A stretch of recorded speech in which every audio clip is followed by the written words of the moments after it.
Good morning, afternoon, guys. Give me a second here.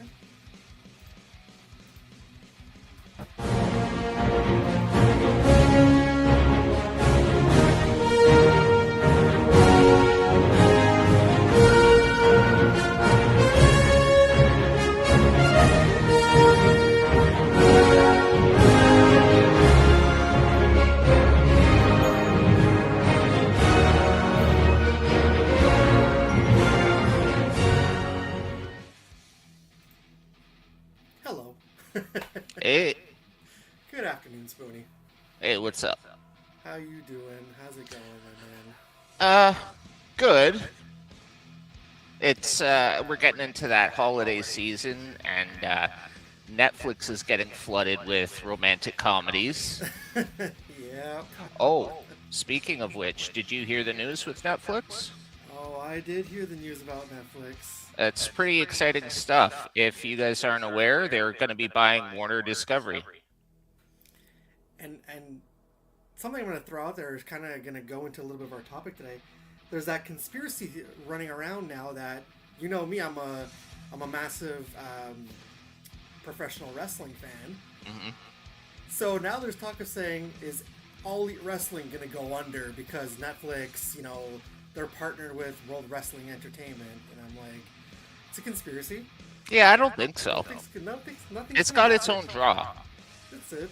It's like when ECW was its own thing, right? You had like WWF, Yeah. WCW, and then ECW. It was its own thing. It didn't have the money, it didn't have the roster like the other two did, but it made a name for itself.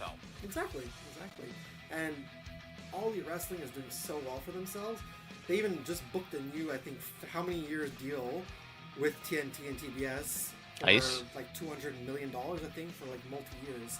So wrestling is fine. Wrestling is going to be fine. I don't like to hear those conspiracies about WWE is going to put the final nail in the coffin of AEW. If I think that's going to eventually, I think it'll be the other way around because I think people are starting to get They tired need of each other. I remember back in the day thinking like, "Oh, WWE is going to put WCW out of business." I mean, they kind of did, kind of did, yeah. but it's like, no, they need the competition. Yes, yeah. WCW though, the only reason why is because of their own stupidity. Yeah. They tried too hard to go head on to put WWF out of business, that it worked against them. And ECW, Paul Heyman wasn't paying his wrestlers, Yeah. so everybody was leaving the promotion front, right, left, and center. You know what I mean? So those two promotions were a special case where it was their own doing. I mean, Vince McMahon has always been a power-hungry, greedy asshole, kind of like somebody else that's running the United States right now. But AEW is going to be fine. Ring of Honor is going to be fine. Yeah. All the way across the world, New Japan Pro Wrestling is going to be fine. Like you just said, professional wrestling thrives when there's healthy competition. Because if you don't want to watch WWE, to be quite honest with you, I find it's the most boring trash. I stopped watching it in 2021. It's just boring bubblegum trash. If you're looking for something else, you can get that from AEW, from Ring of Honor, from New Japan, Game Changer Wrestling. All these indie promotions offer that. So like you said, it's healthy to have that competition. So I'm sick and tired of hearing the conspiracies about WWE putting AEW out of business because of the whole Netflix thing. But there was that other theory going around too about the Snyderverse, which I'm like, this is the dumbest thing concocted, man. Well, the whole thing with this Netflix deal, they said it's what, like $82 billion? This is the biggest financial transaction in human history. It is, yeah. And by the time everything's done with court costs and everything, it's probably going to be closer to 90 billion. So, like you said, it's very exciting, but Well, that means Okay, first of all, I think this is a better idea than when Amazon bought MGM. yeah, Warner has so much more properties under their belt. it's true. So you get their film division, their TV division, their animated division. You gain access to their Warner Music division. Yeah. You gain access to all their publishing stuff, which does include DC Comics.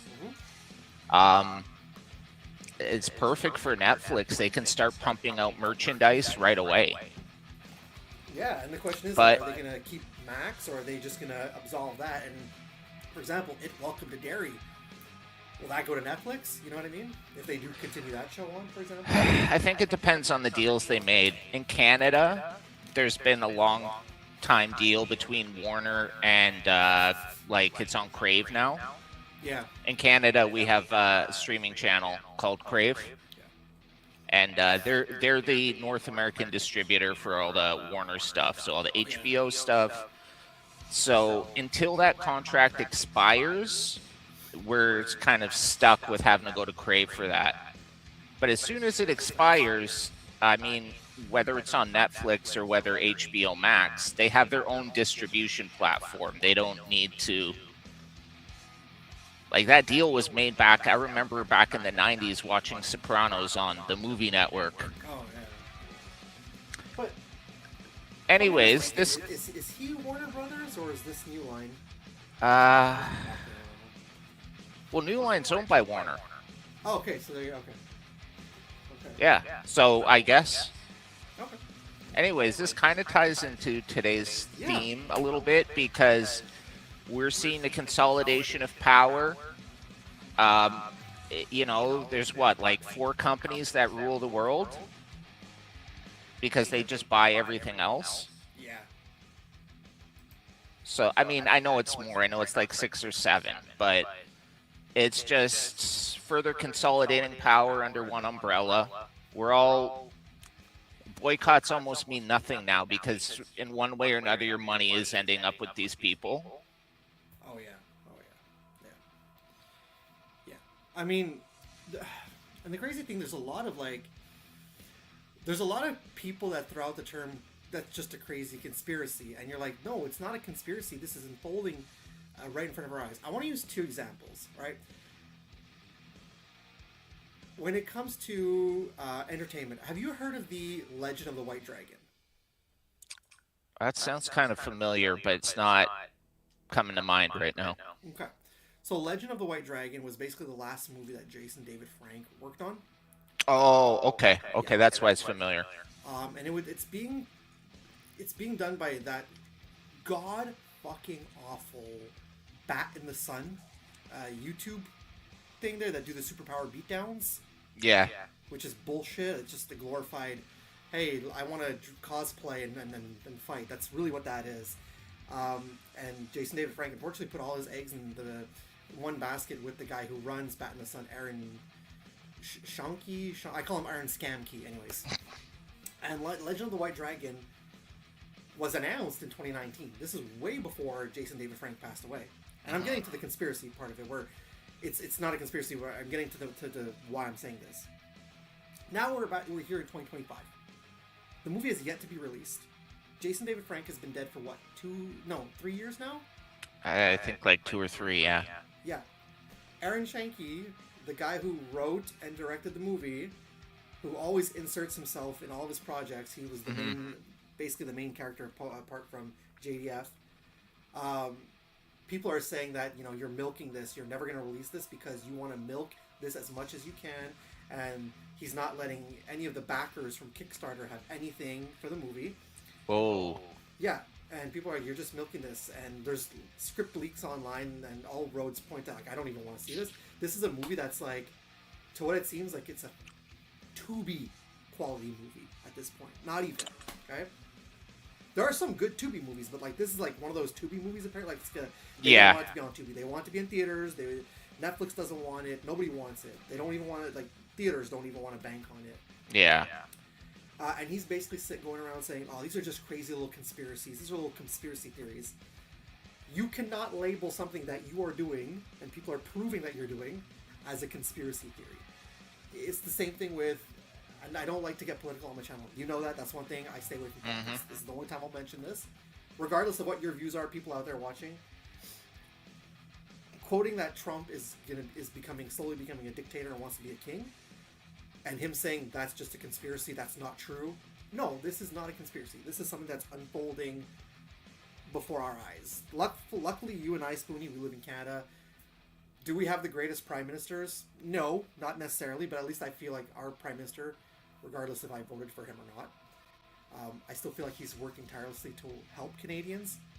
Whereas I feel so heartbroken for my American friends because I feel like it's just awful going on in the United States, and it's not a conspiracy. So I don't like it when him and his cabinet say that's just a conspiracy, but you really see it unfolding, right before your eyes. And it sucks because a lot of celebrities and a lot of people we grew up loving, like for example Sylvester Stallone, and I'm finding out Kiss are all these Trump guys, and it's really heartbreaking. Anyways, just wanted to mention that. Sorry. I will say though, and I also don't want to talk politics, especially since it's American, where I have no dog in the show or any knowledge really. I will say that Trump actually, in a sense, healed the country because instead of political division, now they're all united in their hatred for Trump and his tariffs. You know what? I will agree. They're all united. They are all united. I haven't really heard too much divisive stuff coming from the States. They're all united in hating the tariffs. Yeah. That's how it should be. As one country, we should all hate our elected officials. I mean, look, we just had a really bad prime minister for the longest time. Who's now dating an astronaut? Pardon? Who's now dating an astronaut? That's right. That's right. If you guys don't know, you should look up who Justin Trudeau is dating. And that could be its own conspiracy. Did they actually go into space? See, that's technically no. Technically no. The scientists said they didn't break Earth orbit. They were just really high up. So, I know now that now we're going to our little topic. Not a little topic. That we've had our little rant and little discussion. Now we go into our topic, right? Conspiracy theories. That's what we are talking about today. I don't know if I have the thumbnail. Let me see if I can put that up there. If I can find it. There we go. So, today we're going to be discussing conspiracy theories. Okay. So, when it comes to conspiracy theories, I know your basic stuff, right? I know like the moon landing thing. I know 9/11. I know the JFK thing, which I think is like the whole conspiracy with JFK and was it Lincoln? The Elisa Lam conspiracy theory. I know these kind of things. Yeah, that Elisa Lam one is wild. Yes, yeah. I only found out a couple of days ago, which I texted you the other night. I'm just like, what is this? Because Stranger Things is on now, and I was, I love Stranger Things. I think it's a great show. And I don't know, I was, I guess, reading up on some of the characters, some of the actors, because sometimes I like to go on Wikipedia. And it was talking about this whole Montauk, based off of, like, the Montauk conspiracy. Yeah, I was looking into that a little bit more, and I guess because they were doing, like, experiments with, like, ESP and stuff. Okay.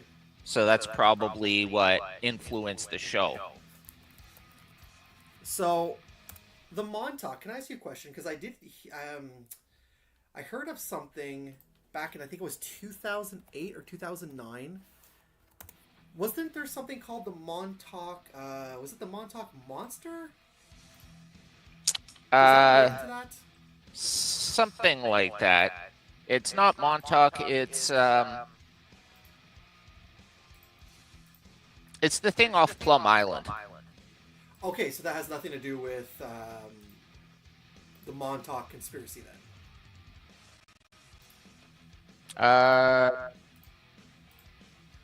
There's a novel called... Hold on. Yeah, no, it is that weird thing.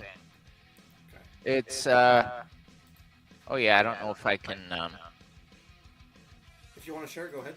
I think we're using the basic StreamYard, but I mean, I think you still have the functions to present or invite or share. Don't show these tips again. Oh, nice. You can choose which thing you're... Yep. That's the Montauk Monster. Okay, I'll move the stage. There we go. I wish I could blow this up. Yeah, there you go. think if you can just, you're probably able to, if you click the three dots there, you can zoom it in. Yeah, see, that's exactly what I was talking about. That chicken breast looking thing. Mm-hmm. So, okay, so this goes into the whole Montauk thing. Okay, maybe you can shed some light, Spoony, if you know. What is the Montauk conspiracy? You're saying something about MK Ultra, and I'm not going to lie to you. I'm a little fuzzy on what MK Ultra is. I know it's some kind of like mind control thing. I think that was like one of the plots of the movie Clockwork Orange. Yeah, it was the U.S. government, I think, in the 50s, 60s, and 70s, were experimenting with different forms of like mind control and ESP and stuff like that. They would like give people LSD because they wanted to see if they can tap into some like higher consciousness or something. What's really interesting, you've heard of Unabomber? Yes, Ted yes. Kaczynski, even if you don't, you've heard of him. Yeah. He was a subject of an MK Ultra experiment while he was in college. And the theory is that's the thing that really effed him up and led him down this path where he was paranoid of the government and started sending bombs everywhere. Wow. Okay. So they might have created their own problem there. Wow. Yeah. So, was this confirmed, or is like just it's? I think it was confirmed. Oh wow. Okay. Yeah, so MK Ultra was all about like mind control, telepathy. They're just trying to experiment with the brain. Okay. See now, like the things of Stranger Things now with those kids. That makes a lot more sense now when you bring the whole MK Ultra thing into it. And Yeah, with like telepathy and maybe telekinesis and using the mind, unlocking the mind. Okay. There you go, YouTube algorithm. Stranger Things is out. Look, there you go. We spoke about something that's hip and trending right now. Okay, so that's actually a really interesting conspiracy. I mean, I don't know if there's any truth to it, and I'm going to be honest with you. I'm a skeptic for most things, except for paranormal. That's true. That's real. But a lot of things I'm a skeptic unless, I actually see something that proves that it's, proves otherwise, and then I won't be a skeptic anymore. But that Montauk's really interesting. Okay. Well, there's one I want to talk about. And then I will... You guys have all heard all the conspiracy theories. Like, you guys know about the moon landing, who was it? Was it Neil Armstrong, right? The first man on the moon. How that was... On a soundstage. That's it. Filmed by Stanley Kubrick, and they allude to that in The Shining.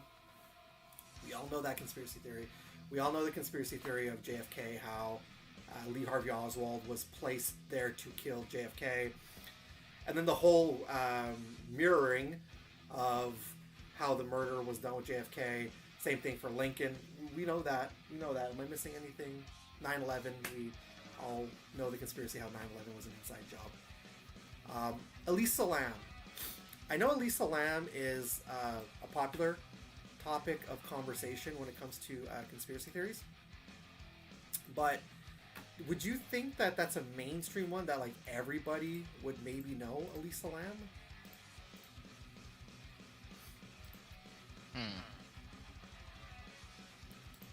Because so this right here, this is who we're talking about. So the story behind this young woman, I could say, right, young woman. Yeah. She was a Canadian, I guess a researcher, a scientist, and it seemed like she was in the notoriously haunted Cecil Hotel in Los Angeles. Scene of many a death. Yeah, even the inspiration, I think, for was it Hotel? American Horror Story? Yeah. Yeah, season 5, The Hotel. That's it. With Lady Gaga. Exactly. Pretty solid season, actually. I liked it. Yeah.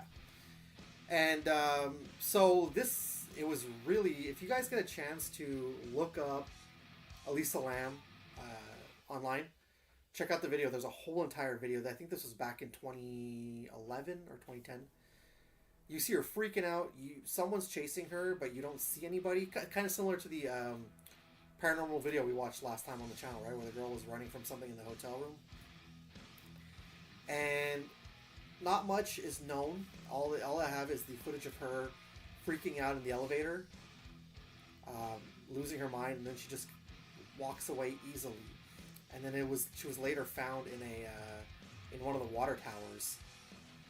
And then the whole conspiracy behind it was that then after she died, they created a whole kind of, I think it was a vaccination or something, Spoonie? Yeah. Called the Lamb Eliza, and people were like, something's not right here. So the conspiracy goes that she knew something, and someone was after her, and then she was killed, or either she knew something or she created something that was gonna be life-changing, and they wanted it from her. And yeah, that's the conspiracy I know behind this. I don't know if there's anything more to it besides that, but I know that that's what it is, right? I think. Well, I mean, if you see any of the footage, if you read it, like, it sounds like someone was coming for her. That's what it looks like, yeah. Fortunately for her and her family, I guess. I think it was Netflix. Somebody released a documentary covering this case, and they actually explained, like, the case is solved now. The LAPD has closed the case. They figured it out. Okay.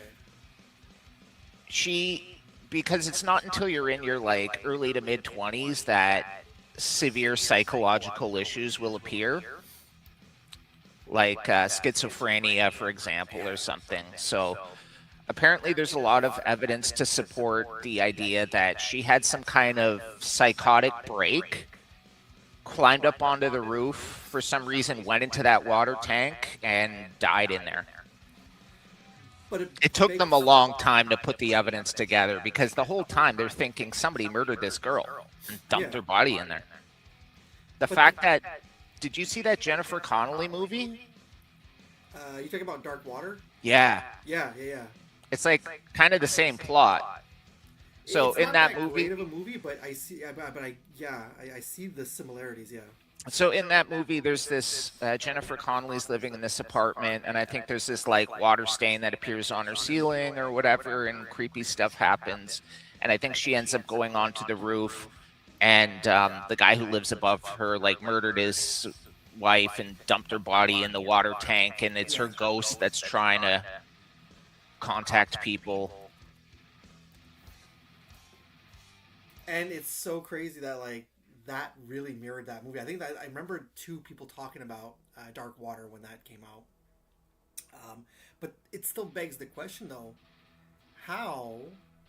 Because like she was sedated. It seemed like she was like heavily medicated. How was she able to open up that water tower lid? Apparently they're saying it's super heavy, that someone petite like her would have had a really hard time lifting that up by herself. Yeah, I know that was one of the really questionable points, but I think it was Netflix. I was going to look it up. The case is closed. Okay. I do know that much. Okay. So, but everything about it, honestly, it still seems really suspicious. Yeah. So basically, it's a case closed. This is not conspiracy theory. However, it still sounds, like you said, sus. It still sounds like something is amiss with this, right? Yeah. And like we brought up, the fact that it's very similar to a horror movie that came out, which I believe came out before this. Yeah, it did, yeah. So it's like, I don't know. I mean, I guess I trust that the police department has reached their conclusions with forensics and everything, but it just seems really weird to me. Yeah, I agree with you. I agree. Well, only, I guess, one day. One day, or only those who know, right, I guess? Yeah. So, I'm looking up conspiracy theories here on Wikipedia. Because I know that you know a lot of stuff, and I'm looking at stuff here, man. It seems like there's a lot of stuff. I had no fucking clue. Okay, well, COVID-19. let me start with something here. Yeah. Okay, Like so I said, you take the ball on this one, man. I trust you with this. I have Lyme disease, and it's not something that they want to acknowledge in Canada and in Ontario. They want to claim that it's less than 10,000 cases. It's not. I've actually had a doctor tell me when confronted with the results, "Oh, you have it, but it's non-pathogenic. So what's it doing in my body then? Just hanging out?" Yeah. And okay, so we look at Justin Bieber's had Lyme disease. Avril Lavigne has had Lyme disease. Shania Twain has had Lyme disease. Are they saying it only affects Canadians with money? Like, 3 high-profile people from Ontario have had this thing, but they're saying it's not prevalent? Okay, so we were kind of talking about the Montauk Monster a second ago. Let me see if I can. Just quickly, we got some comments here from Melted Copper 9247. Elisa Lamb, wasn't she found in the water tanker in the building? Yeah, exactly. That's what we're talking about. There's a horror film loosely based on that. So I know there was Dark Water originally, Melted Copper, but was there a recent one made after Elisa Lamb? If that's the case, I did not know that, and I'd like to check that out. Yeah, I haven't seen that either. Cool. And he's saying a little echoing. Is that stylish? I wonder if that's on my side. Oh, I can kind of hear it. Okay. Hold on. I mean, I can hear you properly on mine. I don't hear any echoing. I mean, thank you, Melted Copper, for pointing that out if it is a little echoing, because Spoony seems to know. So then, Spoony, as you see at the bottom here, when you share, you just have to click the add to stage and it'll bring it up. If you want, I can do that for you.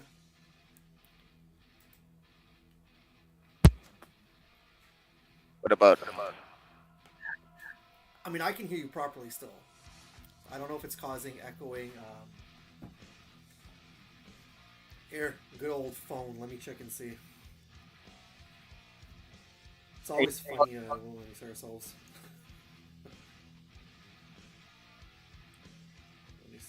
Let me see. It's probably my microphone. I don't know how, because I go in the bottom and it shows that the only thing that's working is the external, which is the headphone. Oh yeah, I do hear it on the phone. It's echoing a little bit. But echo cancellation is on. The thing though is that it's not like it's not awful. It's not horrible. It's a little bit of an echo, but I mean, last time I can understand when people said they were barely able to hear me when I watched back the live stream when I was sending it off to you. I heard it. My voice was really low, and there was an echo. So, I don't what know about what now? On my end. Yeah, I have no idea what's. Hold on. StreamYard's broken.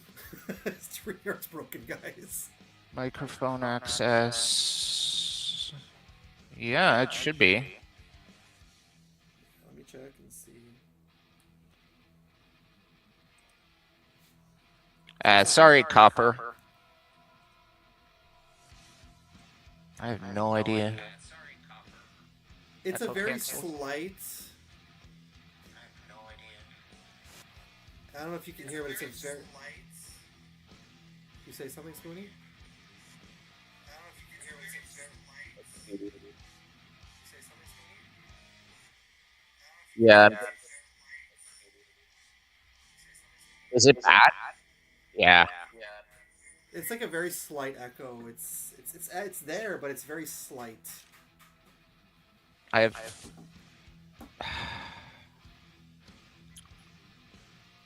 don't know if it's because I don't know if it's the headset, or if it's just the audio settings. I'm not sure. Do you have like earbuds in or something? Me, no, I don't. I was listening off of my phone. Oh, so it might be the echo from that. From my phone? Yeah, if you've got the volume on. Maybe, yeah, that's very possible. That's very possible. I'm not sure. If I go take a look at us live on the computer, because I can do that too. Look at that. We're fixing technical difficulties while we're live, guys. This is what we do for you guys. Let's see. View the channel.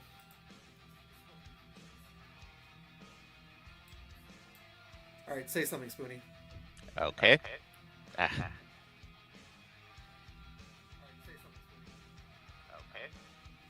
Yep. Yeah, on the computer too. I hear a little faint little echo. Too. What about now? Ah.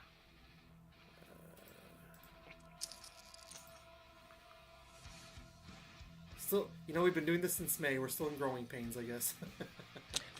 Okay, so while you kind of look into that, I'll just hopefully people can tolerate it. I'll go back to that Montauk monster. Whoa.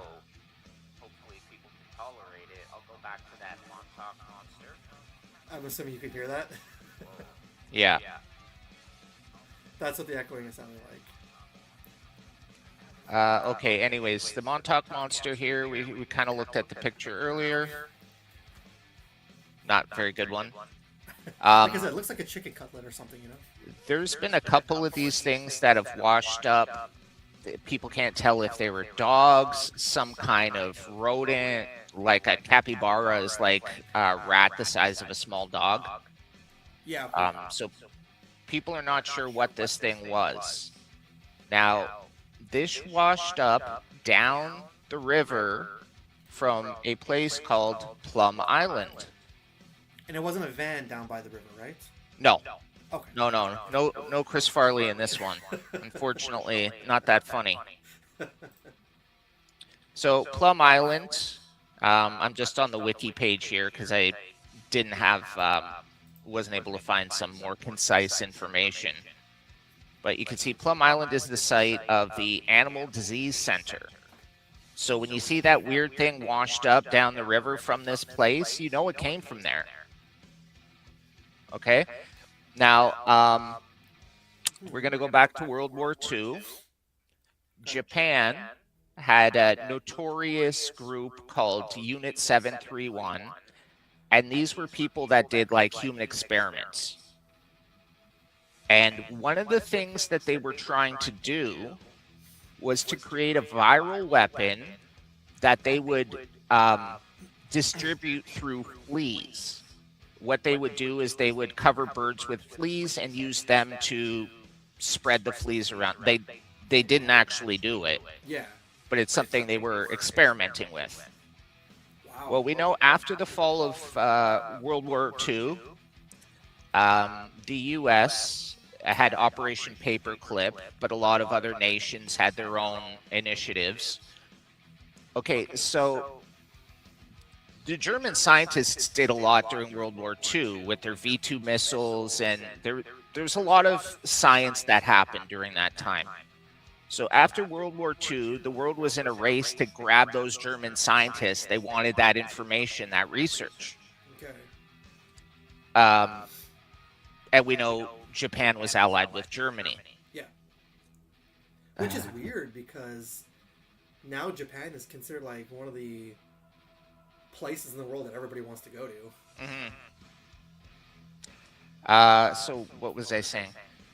So Unit 731 was experimenting on using fleas to transmit bioweapons. Operation Paperclip happens, and the U.S. starts grabbing up as many enemy scientists as they can. They want that research. You killed a bunch of people to get it, but it would be a shame to let that go to waste. As gross as that sounds.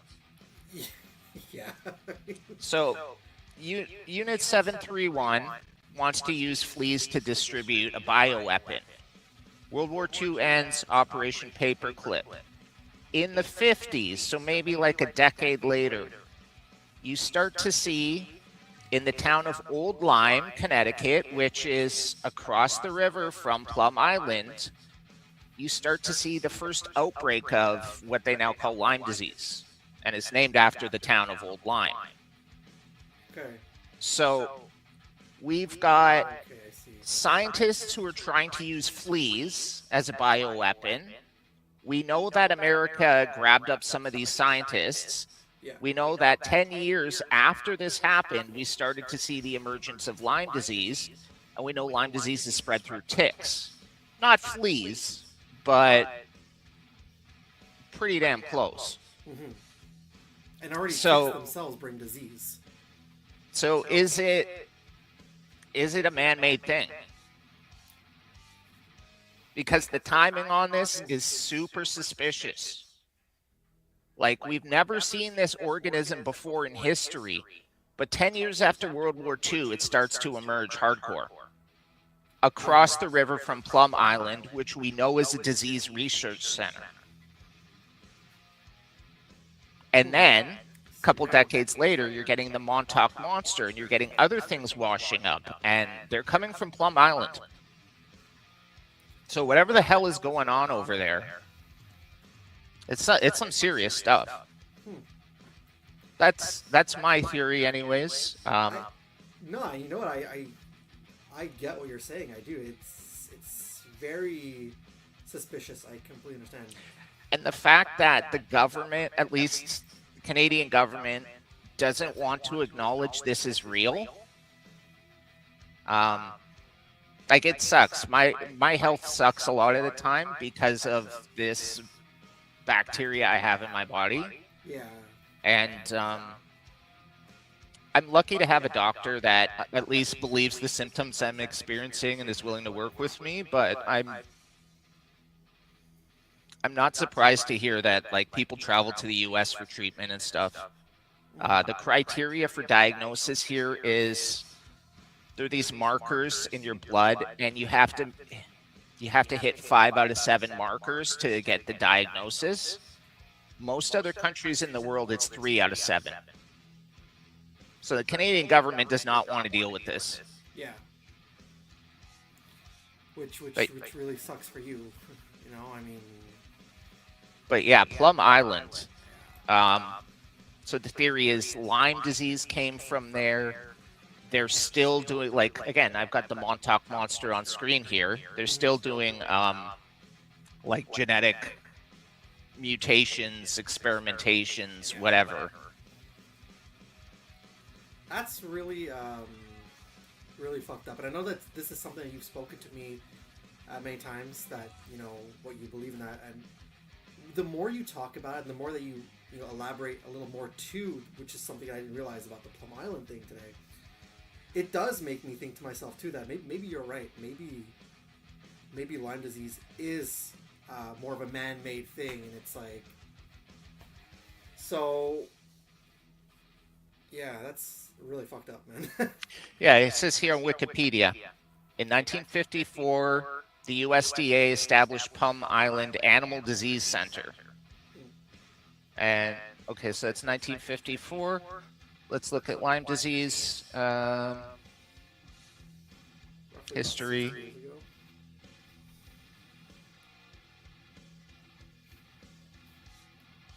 Damn it. Okay. Maybe they don't have this information on here.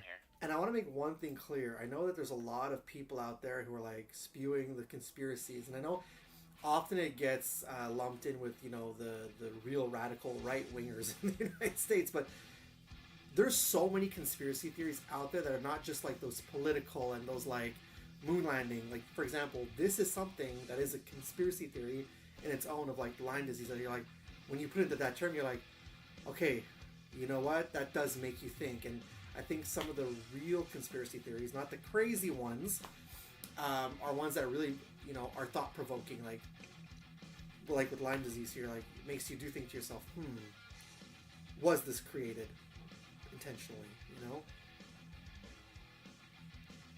know? Okay, here we go.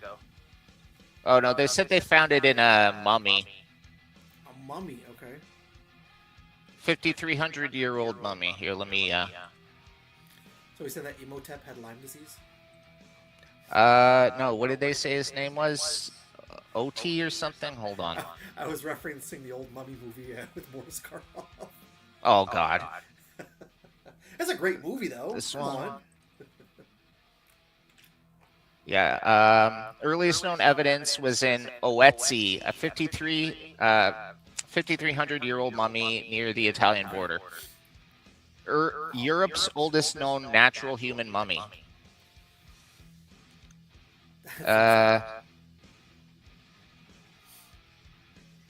Anyways, there's some evidence before then, but starting in the 50s is really when they started to diagnose it outside of the town of Old Lyme. Okay.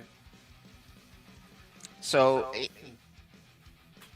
I don't know. I would, I'll see if I can find like a documentary on this or something. Maybe we can do like a watch thing and we could comment on it or whatever. That'd be pretty cool. But I know you're getting it, and hopefully the people watching also kind of getting what I'm trying to say. Like, you can almost draw this line between evil human experiments, U.S. acquiring those scientists, designating a new disease lab, and then this disease starts spreading across the country shortly after. Yeah. I mean, you know, the crazy thing is that there are. I was looking up conspiracies, and when you were talking about Lyme disease originally, I was looking to see because I do myself have psoriasis, and I was like, are there any conspiracies regarding that? And I'm reading up, and I'm like, okay, well, it's just everything that I've heard, right? That psoriasis is dirty, and you can transmit it, which is totally not the case at all. No.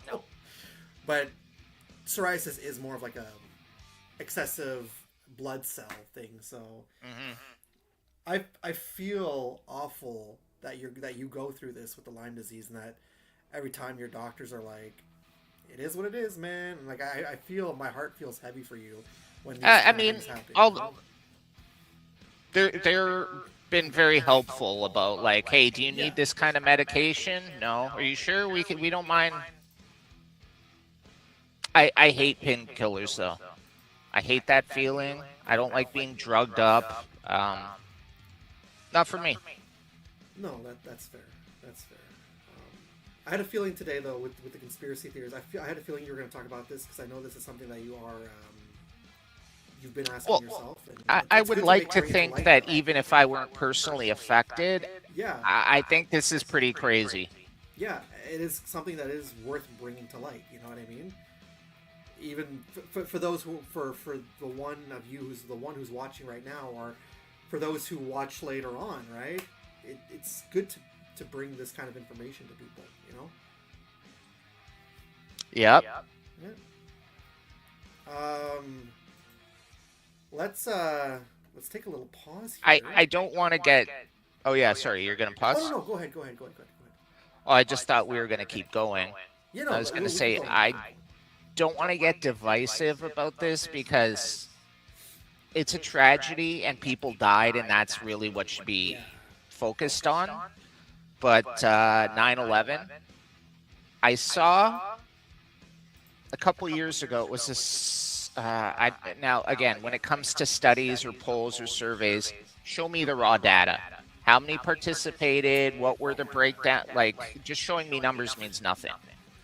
But they said something like 86% of Americans now believe that the government at least had some kind of forewarning of 9/11 and chose not to act. I mean, the act of them actually doing it themselves, I find a little, honestly, this is me, a little far-fetched. But yes, that I agree with you.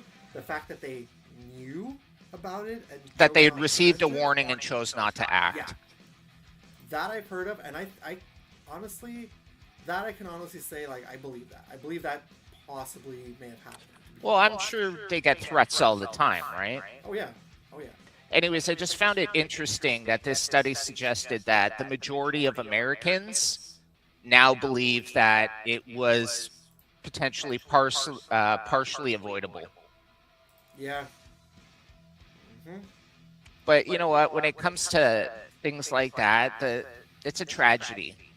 I think future generations that are far enough removed on it can speculate, but like we're the generation, we're still people alive, lived through it. I mean, oh yeah.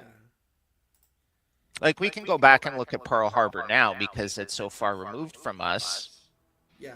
And again, I heard that they had warning that the Japanese were planning something and they didn't do anything. Yeah. Well, quickly, if you guys like this, we were trying to launch this, I guess, before Halloween, but I guess an official, unofficial, where is it? Where's my little, I love how, like, I do things for you guys, and I apparently can't even do things properly either. Just give me a second, guys. I want to bring to your attention, guys, a word from our sponsor today, Spoonie. Two Geeks Investigates. Yeah. We were trying to launch this, guys, before Halloween. You know, with holidays and life, we are going to be forming and we're going to tool this properly. But in 2026, there's already a teaser on the channel. If you guys really like this kind of stuff, this is just to give you a little taste. Yeah, that investigates. More like conspiracy and that type of stuff for the other channel. So consider going over to. Let me go ahead, Spoonie. I'm going to open up the YouTube channel. Well, I was saying we're kind of talking about conspiracies because we just hit the 62nd anniversary of the JFK killing. Yeah. Exactly. Which, of course, is one of the granddaddies of conspiracies in modern times. Yep. So. Right? That was even before the moon landing, wasn't it? Yeah, it was, if I'm not mistaken.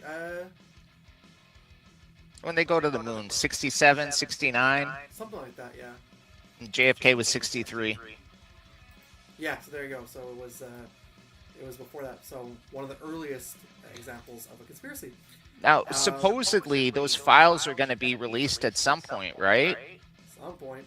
The JFK files, completely unredacted? Yeah, well, someday. But consider, guys, going over to youtube.com and looking up Two Geeks Investigate. Here is our channel. Here's all of our favorites in the front.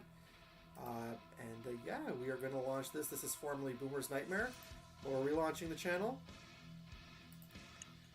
The idea... Oh.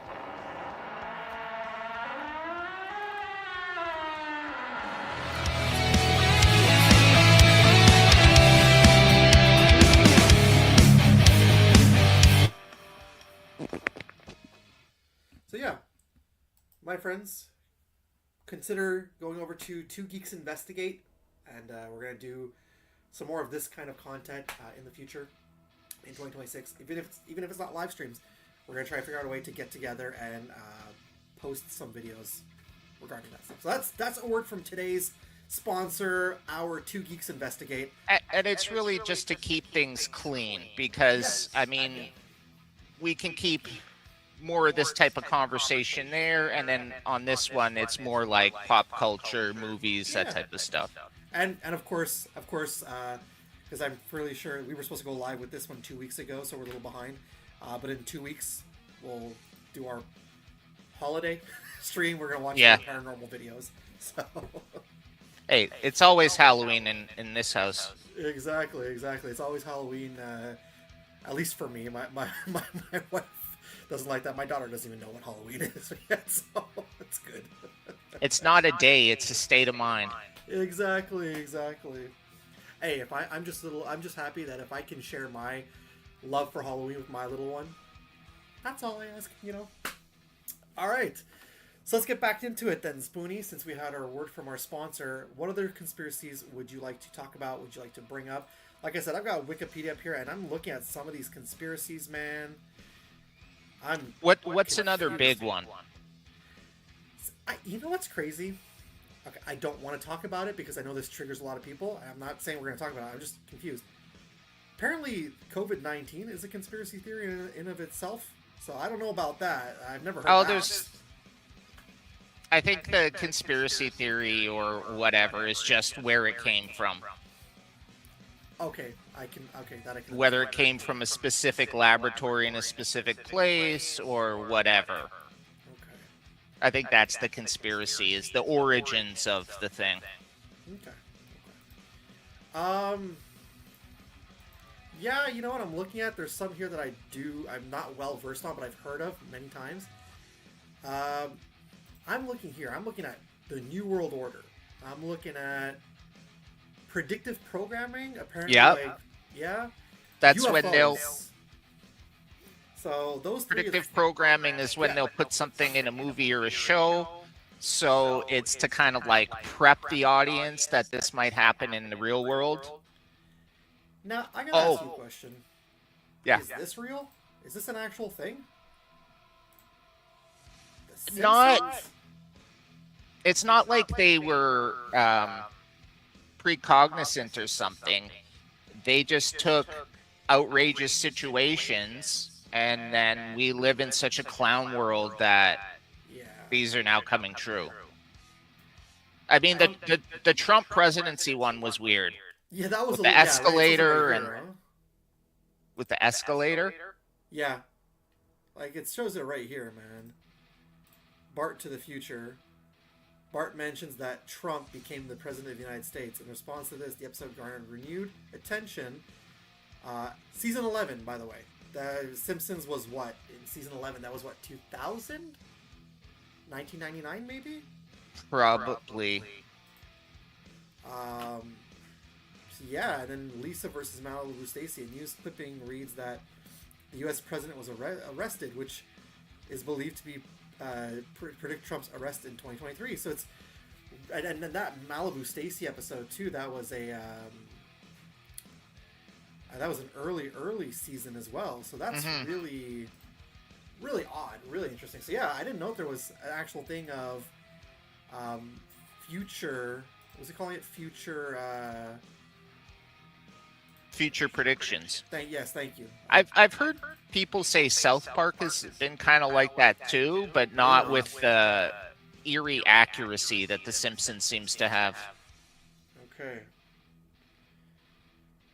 Well, since we're talking about TV shows and we're just bringing up September 11th a moment ago, do you know about the pilot episode for the X-Files spin-off, The Lone Gunman? No. The first episode of that show is 9/11. Are you serious? Look this shit up.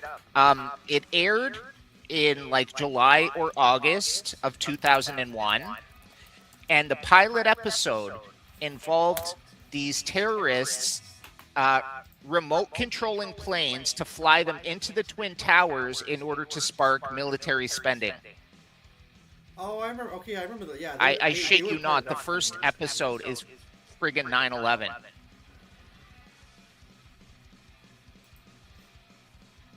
The TV series. Let's see.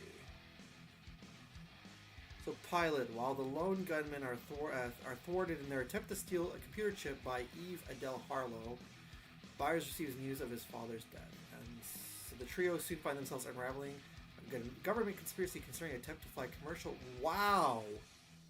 And that was March 2001? Couple months before. Whoa. Yeah. Whoa, The only difference is on the show they were going to use remote control rather than have actual people on board crashing the plane. It's creepy, man. It's creepy. We should see if that's on like maybe it's on YouTube or something. I just want to point out though, the name there, they said the computer chip stolen by Eve Adele Harlow. It's an anagram for Lee Harvey Oswald. Oh wow. So we don't know her real name. Yeah, you click on that, just brings you back to the lone gunman. Wow. That name is an anagram of Lee Harvey Oswald. But that first episode, look at that, March 4th. That's what? A couple months and a week before? That's about 6 months, a whole 6 months about before. Yeah. Wow, man. Wow. And is that... I knew that the Lone Gunman, like, I'd never watched the series. I always watched X-Files here and there.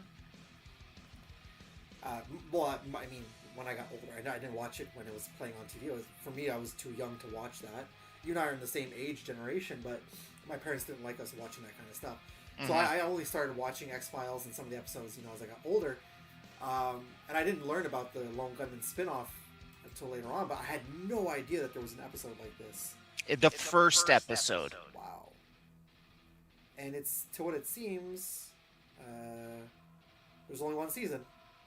Yeah, it got canceled due to poor rating, but I mean, this was, look at this, May 11th, 2001. So you went into the summer, June, July, August, and then coming out of the summer, 9/11 happens, so that TV season was doomed. That's crazy. Yeah. That is crazy. Wow, so that is insane. I did not know that. Aside from that episode, the show is more lighthearted. Okay. It's kind of like where the X-Files dealt with like serious government conspiracies. The Lone Gunman was more like lighthearted conspiracies, like they're trying to suppress a car that runs on water. Big oil doesn't want it. It wasn't like the government's conspiring to surveil and kill their own. It's big oil doesn't want us to use water as fuel. I'm looking to, my gosh, I'm looking outside, Spoonie, all the way here in Great Canada. We're in the East Coast, both you and I. Do you have snow coming down right now, man? Not yet, but the sky is white. Like, I think it's just a matter of time. I haven't even decorated for Christmas yet, and the only thing I have right now that's Christmas related, Spoonie, is I put up my Silent Night, Deadly Night Blu-ray. Oh yeah. You know what? For those of you guys watching, take a quick little pause on this. If you've never seen Silent Night, Deadly Night, and you're horror fiends like Spoonie and I, this is a great fucking movie. I know there's a new one coming out. They've had a remake, and they've had multiple sequels. And I know Review Spot even said that he prefers Silent Night, Deadly Night Part 2 because you get the first movie in a kind of like a 45-minute nutshell, and then you got Ricky going on his rampage, garbage day. So it's kind of like Evil Dead 2. Yeah, exactly. Where they kind of remake the first one a little bit, but then it's its own thing. But yeah, if you guys have never seen Silent Night, Deadly Night, I'm sure a lot of you have. A lot of you, a couple of years back when I actually got it from Amazon, a lot of you guys said review it. I never got around to it. Anyways, this year my review is going to be Sonic based for Christmas. So yeah. There's also, if you subscribe to Shudder, they just added Santa Slays, the classic Christmas horror movie starring former professional wrestler Bill Goldberg as an evil Santa. If you guys want to lose some brain cells and have a good fun old time losing your brain cells, watch Santa Slays. You know what, though? I will recommend another movie, though, that's really good and is actually Die Hard at Christmas time, is Violent Night, starring David Harbour, who plays... Yeah. That's a fantastic movie, okay? Going back to the conspiracy theories. So yeah, that I just mentioned that Lone Gunman one because it just popped into my head, and that one, I don't know how anybody can't get weirded out by that. Even just what you read, you haven't seen it, just reading one sentence, you're like, holy crap. Like, that's fucking crazy, man. Yeah, and in the show, they state explicitly the whole reason to do this, to fake a terrorist attack, is because the government will open up their checkbooks and say, okay, we need more defense. I'm not saying that's what happened in real life, but... No, but it's crazy that Chris Carter, the creator of X-Files, came up with this kind of story, and 5, 6, 7 months later, it actually happened. So I can only imagine his shock and awe when that happened. And he was like, I wonder if he maybe felt guilty or something. Like maybe he put that idea out there. I mean, the way that I look at sometimes some of this predictive programming, sometimes I look at it like, well, it's just coincidence, to be quite honest with you, right? I think most of the time it is. I agree. But this is something I can't really explain. That's crazy. That is insane. And the time period too. Yeah. If this episode aired in 1992, whatever. Well, who cares? Oh, let's dig up an old episode. But almost exactly 6 months. That's it, man. That's it. You must be a fan of the X-Files, though. Oh yeah, I love the show. I grew up watching it. I figured, especially if you love the conspiracy theories, but not just that, you also told me that you're a big Supernatural fan. So I figured you also love the X-Files, which I'm going to get around to it, Spoonie. I told you last time the reason why I watched the first season of Supernatural and I could never continue. I've told you about, the people who couldn't shut up about it, but... The first season feels very different from the rest. Okay. The first season is kind of like these basic concept of these two brothers. They're looking for their missing dad. They're road tripping across the country and encountering urban legends everywhere they go. And you know what? I actually did not mind it. It was gritty. It was pretty neat. I think I remember an episode of like Bloody Mary or something like that. Yeah. It was pretty cool. But like I said, I never continued it on because two people that were prominent in our life at that time when I was watching the first season, all I can hear from them was Supernatural this, Supernatural that. And I was speaking to Vanessa the other day. I was like, you know what, Spoonie's like basically my best friend. We've been friends now for like so many years. And like a funny thing, guys, is that Spoonie and I met. I think you and I met like a month or two before Vanessa and I got married. And I don't think I ever told you this before. I'm going to say it now.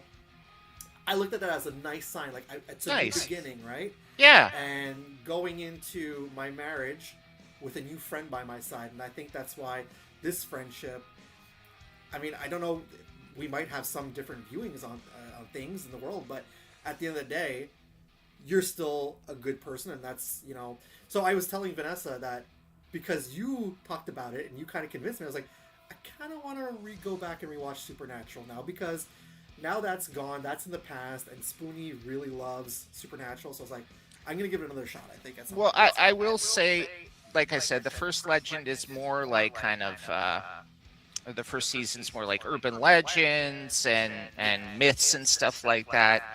The second season starts to focus more in on this plot with demons, and then kind of third season on, the rest of the show is all about, like, not biblical, but not like from the Bible specifically, but like religious scripture interpretations of angels and demons and all this other stuff. And it gets to the point where the demons are like a joke, the angels are the real threat. Because what happens, season 4, season 5, they beat Lucifer. They beat the devil, they seal him in hell. Okay. So what this means is they've averted the biblical apocalypse, which means there's no game plan for the angels now. They were supposed to be warriors to fight against the devil. Well, guess what? These two guys beat the devil. So what's left for the angels? Nothing. They can do whatever they want now. Yeah, that's what you were saying. It's like it's free reign, and that's why they're like, we can do whatever we want. And they're way more powerful than demons, so... The crazy thing is that I want to make something very clear. I don't ever talk about. For me, it's like it's two things I always a big no to talk about. It's politics and religion. I could care less about politics. I don't give two shits unless it's directly affecting me. Of course. My family, the ones I love, you for example. And I don't talk about religion. Okay. You guys have seen me in the past in some videos. I wear a cross. I am Catholic. I'm a religious person. I want to make it known that I'm not one of those crazy people that you see, like especially in the United States. I'm not one of those people. Well, if anybody's watched your content before, they'll know that. Yeah, I'm very accepting. I'm very open. I mean, I believe in rights for every single person on this planet, right? But one thing I have a hard time with is not just Catholicism, just religion in general, any form of religion in horror movies. I have a little bit more of a hard time with that, unless the story actually calls for that to be the context. Mm-hmm. So sometimes putting religion in a horror movie just to put religion in a horror movie, like oh, like that god awful fucking Dracula 2000. Have you ever seen that movie? I did. I didn't see the sequels, though. Me neither. Did you know they made, it was a trilogy? Yeah, I think they made Dracula in space to at one point. I only found out about that, a couple of years ago. I thought Dracula 2000 was it. I had no idea there were 2 more films. No, apparently there were 2 more films, and the guy who played Bruce Lee in the actually pretty solid Bruce Lee movie from the 90s, I forget his name, he was the main character of the 2 other ones, but what I didn't like was the fact that you got this whole movie.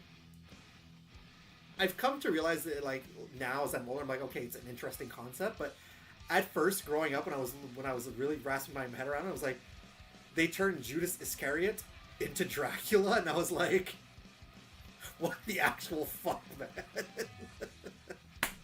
Now you think back on it, you're like, okay, it kind of makes sense, especially with everything you read the Bible, you know, okay. But do you know? We're gonna go into comics for a second here. DC Comics has a character called the Phantom Stranger. I've heard of the Phantom Stranger. Yeah. Like blue cloak, blue hat. He just kind of appears when he's needed. Yeah. When they did the New 52 reboot in 2011, because he's always had like 4 potential origins, right? Okay, yeah. Like, because he's mysterious. We don't know what his true origins are. In the New 52, they said one of his true origins is he might actually be Judas walking the earth. Okay. That this is his punishment. And the Phantom Strangers always had this, like, kind of silver necklace. And they said those are the 30 pieces of silver. Yeah. And so at some point when he does something major, a piece will fall off and he's trying to earn his way back. Kind of cool, but at the same time, I don't know that I want that in my superhero fighting stuff. Well, I always say this, okay? 2 things that I don't want in my comic books is religion and politics, because we read that as an escape. Unless it's X-Men. Oh yeah, yeah. But I don't care. I don't care if you're gonna bring, you know, race or gender bending or homosexuality into the comic book. I don't give a shit. If the story calls for it, I'm for it. Like I said, religion and politics, that's one thing. Because I feel like sometimes comic books nowadays can get a little too political, and I'm like, no, I'm gonna stay away. I haven't read Marvel comics in a long time, dude. The most recent that I got of DC Comics, besides Sonic X DC, which, Spoon, you gotta read that. It's awesome. I think you saw, I don't know if you saw, but recently I picked up DCKO, and really it was just a cover by because of Hangman Adam Page and Lobo. Yeah. But I keep hearing there's so many good stuff about it because it's written by Scott Snyder. Oh, really? Yeah. Scott Snyder's I don't know if you see it down there. Snyder. Probably the best Batman writer in the last, 10, 20 years? I agree with you, 100%. Apparently Absolute Batman right now going on is fantastic, too. I'm curious about all that Absolute stuff, but I'm waiting for... I kind of want hard covers. They've got soft covers out of the first couple things. Actually, not true. I've been reading Batman Hush, too, and besides the artwork by Jim Lee, which we all know Jim Lee's artwork is stunning, right? I kind of feel like it's mediocre. Who wrote... who's Hush to? Jeff Loeb. He's okay. Right? It's Lee and Loeb back from the original book. That's weird because Jeff Loeb is he wrote the original Hush, obviously. Which is a masterpiece in my eyes. He wrote Batman the Long Halloween. Yeah. Probably one of the most celebrated Batmans. There's so many, right? Like Year One and Dark Knight Returns. Yeah. But that's one of the bigger, like, there was an animated movie based off of it, right? Like, and that was... I think that was actually better than Hush in terms of like a mystery. That, you know what, that's fair. I'll give you Hush was good, but there was so much stuff going on. I didn't really feel. The Long Night feels more like the detective Batman. Yeah, I agree with you. More grounded and stuff. Well, my 2 favorite Batman stories are Hush and The Long Halloween. Those are my personal 2 favorite Batman stories. So I agree with you on that one. So going back to conspiracy theories now. Do you think we're talking about religion. Do you think the Book of Revelation has anything to do with conspiracy theories? Because there's a lot of, like, in there. Do you think the Book of Revelation could maybe be considered the earliest form of, like, conspiracy theories? I ask that because there is a passage in there. And again, I'm not trying to get political. I'm just mentioning a passage that is in the Book of Revelation talking about how, the pieces to put into place when the world is going to start, coming to an end as we know it, where celebrities will be elected as government officials. And we've already seen this happen. Ronald Reagan in the 1980s. Um, Arnold Schwarzenegger being elected to as governor of California, for example, right? And of course, now we know who the president of the United States is. So could you consider maybe the Book of Revelation one of those original in its earliest forms of like a conspiracy theory unraveling? Do you think? First of all, I want to thank you for saying revelation and not revelations. It's the Book of Revelation to John. I think for a long time... We're not here to give you guys Bible lessons either, so just so you know. I think for a long time, there's kind of been a conspiracy around that because they talk about... Now, I'm not a biblical scholar, so forgive me for getting things wrong, but something like at the end of the days, the beast from the sea will rise or something, and it'll have like 7 heads and 10 crowns, or 10 horns. I don't know. Talking about the broken seals and everything, yeah. And even like a couple hundred years ago, people were like, is the beast supposed to represent the Catholic Church? Is the church going to consume itself? So for a long time, people have been asking these questions. Yeah. So, so I guess you could say it technically could be conspiracy theories in its own form from the Bible, right? Mm-hmm. Yeah, because religious scholars are debating the meaning of it. Like, maybe this is supposed to represent the church and the fall of organized religion or whatever. Fair enough. I don't like to dwell on religion too much because we know that regardless of how we feel, how we are involved in it, there's a lot of people that don't like that and don't want to talk about it. So I don't want to...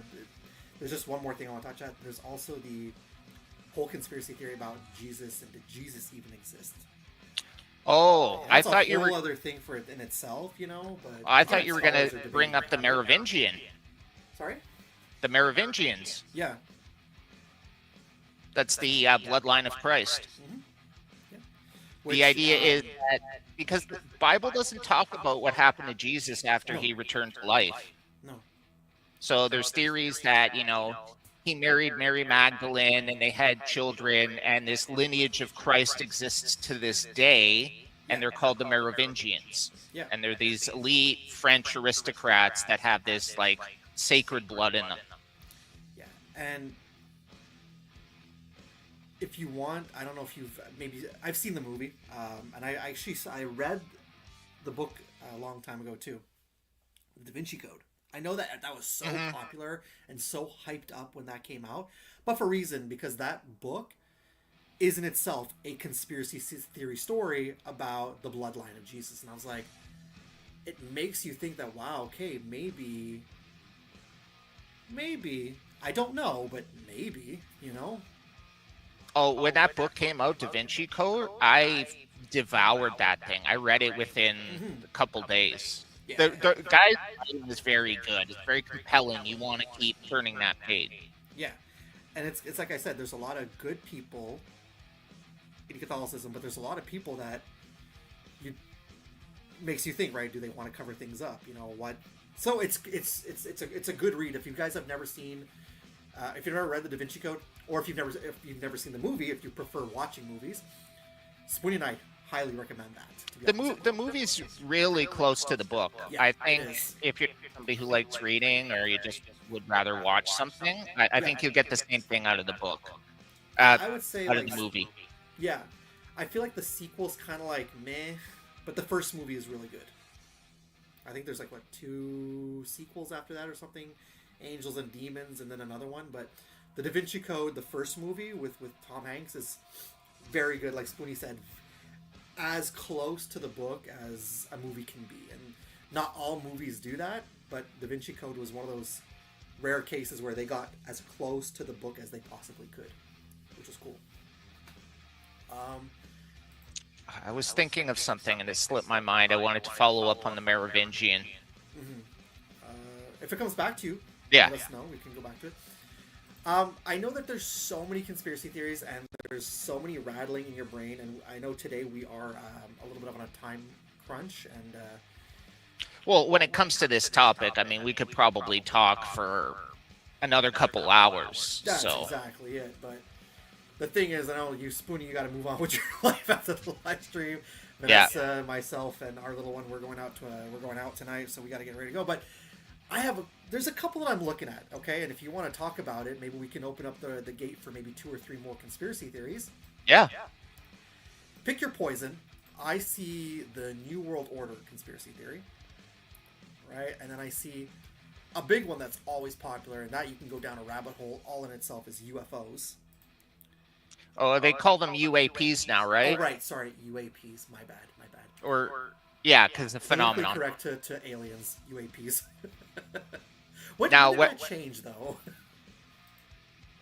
Maybe when they realize that you can't really identify anything flying when you're on the ground. That's fair. Is that a plane? I mean, presumably, but I don't know. I'm not up there. You know, it might be Superman, right? It's a plane. It's a bird.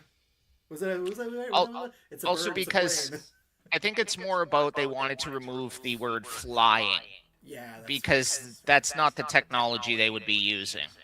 No, that's fair. That's fair. I mean, they would be achieving flight, but I don't know. Yeah. So maybe to make it sound more scientific so it can be taken more seriously. Because if you say unidentified anomalous phenomenon, that sounds like something legit. Yeah.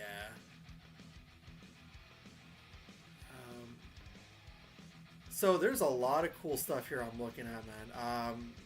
Like I said, New World Order, if you want to talk about that. UFOs, we can talk maybe like, I know the big one, a lot of them is Men in Black. Well, the big UFO thing, you saw that thing where the pilot on that plane, he saw something shoot past the plane? When was that? Like a couple weeks ago. Within the last month or two. Oh, wow. So I don't remember what it's called. About that. I just want to show you something here, and you choose. I didn't know that. I had no idea that this was a thing. Science and technology, climate change, weather and earthquake control. Oh, we spoke a little bit about MK Ultra. We know about that. Flat Earth. I'm gonna lie. I'm not gonna lie to you. I don't believe that the Earth is flat, personally. RFID chips, but there's something down here that's really interesting to me. These two right here. Dead internet theory. Mm-hmm. Smartphones listening in on private conversations. And then 5G That's true. Misinformation. I feel like people have gotten away from 5G now. I think people want 6G. They just want more internet. They don't care about the health effects anymore. Okay. So that's all that is, basically. 5G is just health effects, basically. I think that was the whole thing. Oh, okay. Was because they're putting up 5G towers and they're going to cause brain cancer or something. I don't know. I see. Okay. You know what, man? Maybe we could talk a bit. Dead internet, I think, is kind of true, and smartphones listening is 100% true. So, okay. Let me just, I want to, because I complain about this to my wife all the time, and I think she's tired of hearing it. Your phone is never off. No, you can turn the screen off. You can turn the screen off, but your phone is never off. The only way to turn it off is to remove the power supply. They won't let you take the battery out anymore. No. So it's always listening. It's always on. You know what the crazy thing is? This phone I have right here, it's an iPhone from 2021. I use an Android, but I've had my Android since 2019 that it's so unbelievably slow that it barely lets me use it. And I was only using this iPhone to film my videos, and now I've switched over my SIM card to this, and I forgot, man, how bad it is with iPhones. It's like I used to be a cell phone repair person at one point. You cannot even open this thing. You have to literally come in with screws. But you need specific screwdrivers to open this to take out the power source. They've made proprietary parts so that they have the patent on for the screwdrivers and the nuts or whatever. But I think I agree with you when it comes to, phone listening, because was it last week or 2 weeks ago, Vanessa and I were talking about something, and I think we were talking about Kiss or something, anyways. Or maybe Funko Pops. I think it was Funko Pops. And then all of a sudden I'm scrolling I'm on my internet and I'm looking for something, and you know those ads that pop up? Yeah. I just see an ad for Funko Pops. That's weird. And then we were talking about, maybe getting some A&W, and then I see scrolling through Instagram ad break. Here's A&W. I'm like, that is weird. It's the spookiest shit to me. I'm not gonna lie to you, man. I've had that happen too. Talking to my wife, let's say we're talking about milk. Oh, we need some milk. Gotta go to the store, get milk, whatever. I'll put on YouTube. The first ad will be for milk. It's weird, man. It's so weird. And then dead internet theory. Yeah. That's the one where, and I feel like we're kind of there, where most of the interaction online is bots interacting with bots. Okay. So we know that for YouTube or any kind of social platform, you can buy viewers, right? You can buy bots. Yeah. So dead internet is essentially you bought these bots and they left comments, and then other bots responded to those comments. So it's just computers having conversations with themselves, but they don't know it. And it kind of makes sense because there's like zero growth for the internet right now. Everybody that wants the internet is on the internet. If you're not on the internet, it's because you made a conscious choice that I don't want to go down this route. Yeah. So there's like no growth.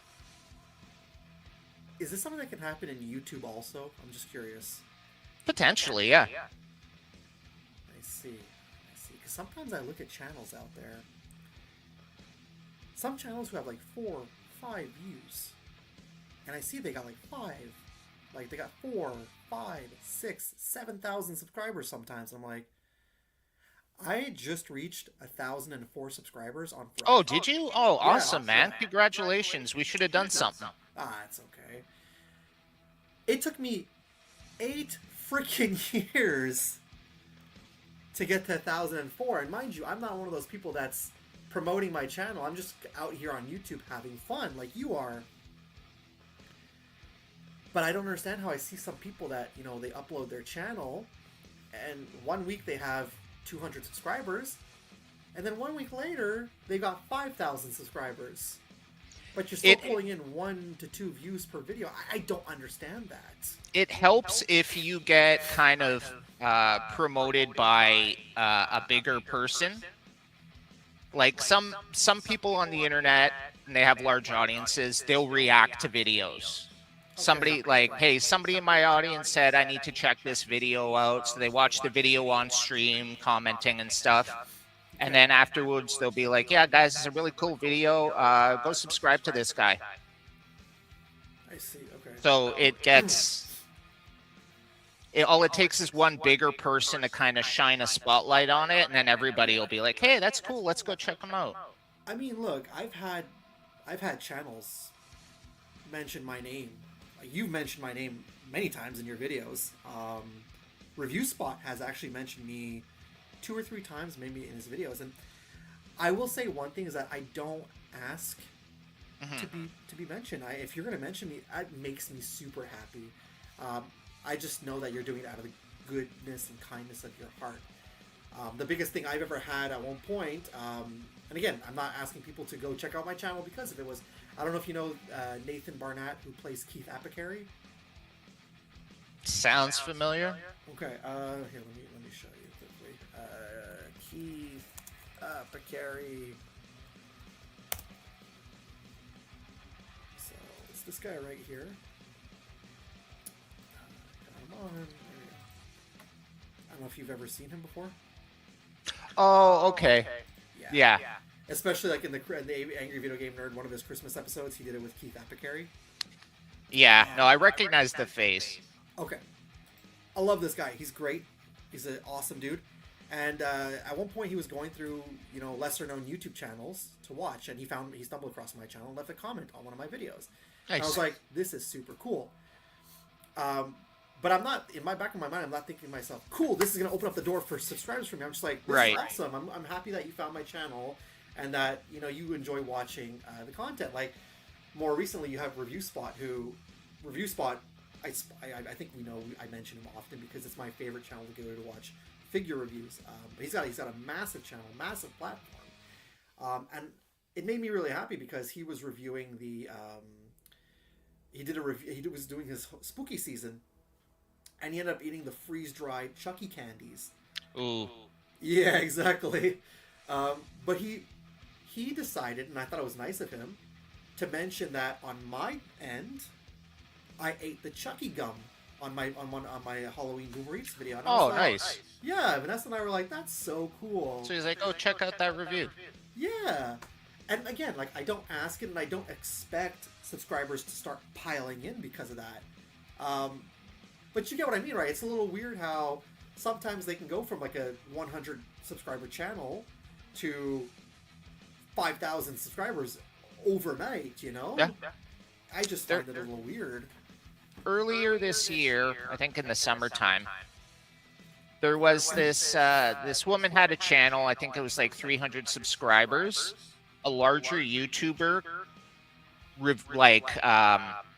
commented on one of her videos, like watched the video, giving feedback, and like, it's a good video, blah blah blah. She went to 50,000 subscribers within 24 hours. Damn. Her name is like the background NPC. Okay. She's a woman who just kind of talks about how crappy games have become and how it's all about like monetization and selling you extra costumes and not about making a good game. Okay. And one of her got reviewed by a larger streamer, and yeah, went to like 50,000-60,000 overnight from a couple hundred. I get it in that case, but especially for her though, she's also working hard to promote her channel, right? Mm-hmm. But there are some people that are not even working hard to promote their channel. It's just like, that's hey, true. Get some content out, and like one person that's a great example. Like, okay, he does promote his channel, but one person's a great example of there is no reason why this person should have 2 million subscribers. This person should have maybe 1,000, and this clown right here. Tell me if you've ever heard of this guy. Oh, yeah. This clown. I have, unfortunately. This clown has started his career on doing nothing but reaction videos. And now it's to the point where it's just stupid clout talking about, oh, the Snyderverse is coming back. How do I know this? Because I see people post on social about how dumb he is. I made the mistake once or twice of watching a video of his. It was an unboxing video of one of the, back in the day when they had like, remember the Nerd Block back in the day? That's how long ago I watched one of his videos. And one of his reactions to see, because people were talking about him, and I was like, it's not for me. It's not for me. But there's no reason why this guy needs to have 2.2 million subscribers. I'm just saying. I am just saying. This guy's a grifter. Like, this guy's a grifter. Right here. Why, stuff he doesn't believe. He blows things out of proportion. He deliberately misinterprets things so he can go off on a tirade. He's one of many. These they're ruining fandom. They're ruining YouTube. Yeah. Like, if you hate this stuff, why do you make a video every day about it? Why don't you just find a different hobby or something else to do with your life and move on? Exactly. Like, to what I was hearing, this guy was super vocal on his hatred towards the new Superman movie, which I still haven't seen it, but I trust your opinion because you're a Superman fan, and you told me it was fantastic. It's the most entertaining one out of all of them. And I even because had people from work say that too. Here's the thing. Superman's been around for like 90 years.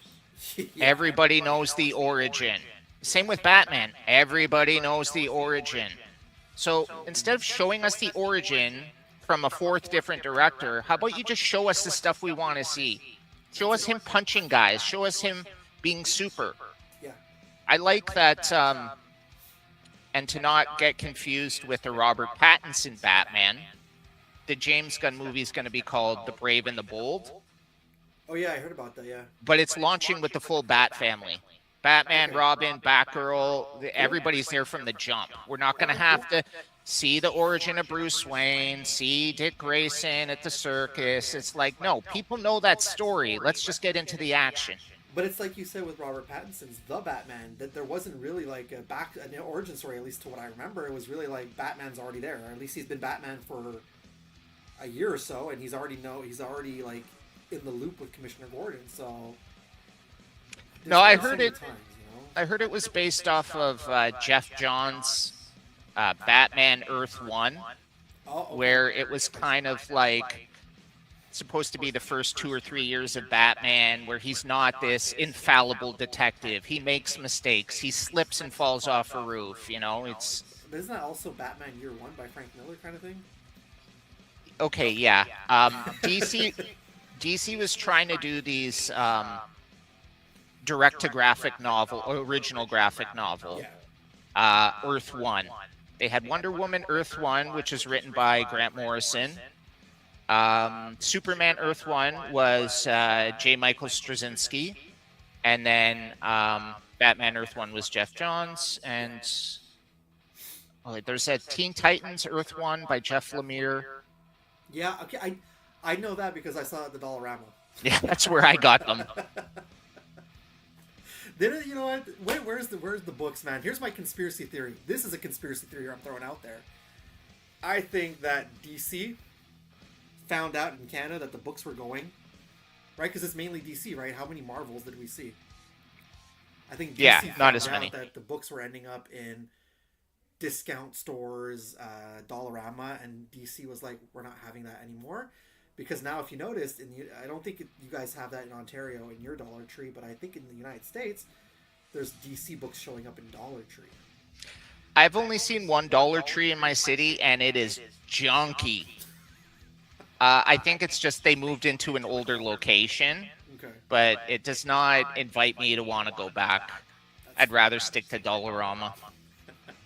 But you can understand how that's a conspiracy on my end, right? Theory, like, they were frequently popping up, even if it was like, it's been a few months, they still came back. How long has it been now? Especially here on my end in Montreal, it's been, I think we're going on maybe a year, a little over a year since we've seen a graphic novel on my end. I have a theory on that. Quebec does a lot of printing. There's a huge printing industry, right? I know. See, we tied into conspiracy theories, guys. Sorry. What's that? It's called like Quebecor or something. Yeah, Quebecor. Yeah. I'm thinking they had a warehouse full of books that they weren't moving, and they could be putting stuff that actually sells in that place. So they needed to get rid of it, so they liquidated it, and I guess Dollarama bought it. Fair enough. Yeah. I believe it was probably the printers, because we know there's tons of them. I think they probably just had a lot of units that were sitting in their warehouse not moving, and they're like, this is 5 years old, like, or they've since reprinted it in a better version. Yeah, exactly. I was flabbergasted when I went to Kingston back in 2022. I think this was a couple of months before you and I met. I found DC Crisis on Infinite Earth, one of them, printed like graphic novel, but printed from the 90s, and I was like, how the hell did this end up in Dollarama? So maybe you're right. Maybe it's like these factories, but the conspiracy on mine is really like, how come they're not there anymore? There's always going to be overstock of things, because we keep seeing overstocked toys ending up in Dollarama, right? So how come there's no more graphic novels? Why is that not coming back? Trying to find a picture here of something. Oh, wait. Here it is. No, how can I share the screen with you? Over here? So just go to your present invite. Yeah. There you go. And then you can add it to stage once it appears in here in our drop down. Just click add to stage. What the hell is this? Okay, so you can... Damn it. So just hover over, there you go. I think, you just deleted it now. Share screen. Just quickly, because I know we're a little crunched on time. New World Order. Do you believe in that? Yeah. You do? Yeah. Okay. I mean, maybe not the way it's described, like the conventional thing.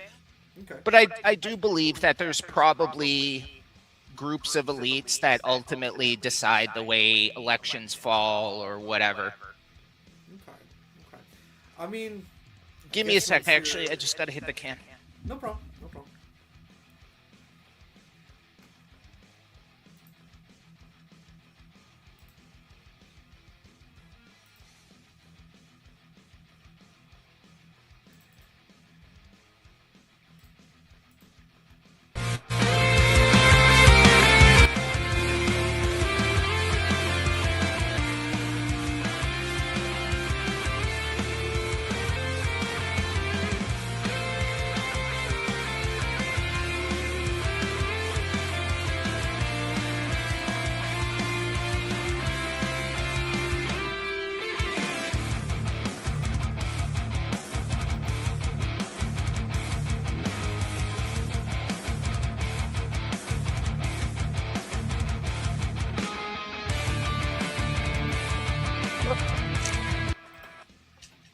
There he is.